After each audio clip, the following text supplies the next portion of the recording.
আজকে আমরা চলে আসলাম আরেকটি নতুন ব্লগ ভিডিওতে। এখন আমরা আছি খাগড়াছড়ির দিঘিনালায়।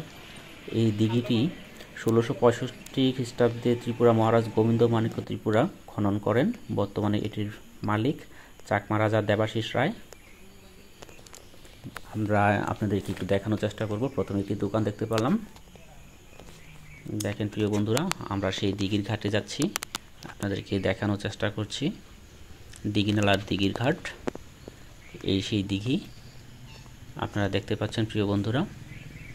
আমি দিঘিটি সম্পূর্ণরূপে আপনাদেরকে দেখানোর চেষ্টা করছি। এই দিঘিটি থেকে প্রতিদিন দেশের দূর দূরান্ত স্থান থেকে দেখতে আসেন বিভিন্ন পর্যটক। দেখেন প্রিয় বন্ধুরা, এখানে বিশাল একটি বটগাছ, পাশে কিছু বেঞ্চি দেয়া আছে বসার জন্য। আমি আরেকটু সামনের দিকে যাচ্ছি আপনাদেরকে দেখানোর জন্য। এই যে দেখেন,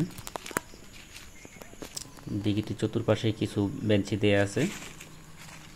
এই যে এখানে আরেকটি।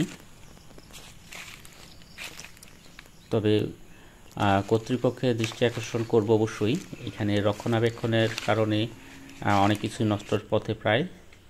এই দেখেন, আমি এই কর্নার থেকে আপনাদেরকে সমস্ত দিঘিটা দেখানোর চেষ্টা করছি। এই দিঘিটিকে কেন্দ্র করে অনেক ইতিহাস জড়িয়ে আছে। দেখেন প্রিয় বন্ধুরা, এই দিঘির ঘাটটি 1665 খ্রিস্টাব্দে খনন করা হয়। তার মানে আজ থেকে অনেক বছর আগে একটি রাজকীয় দিঘির ঘাট বলা চলে।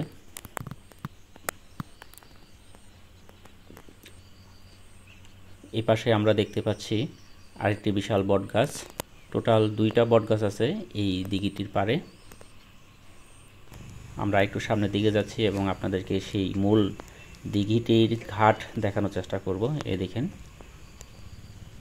যত্নের অভাবে এই দিঘির ঘাটটি আজকে প্রায় নষ্টের পথে। কর্তৃপক্ষের দৃষ্টি আকর্ষণ করব, এটি যদি সংস্কার করা হয় তাহলে দেখতে অনেক সুন্দর লাগবে, যেহেতু এটি একটি রাজকীয় দিঘি এবং দেশের দূর দূরান্ত থেকে মানুষ দেখতে আসে।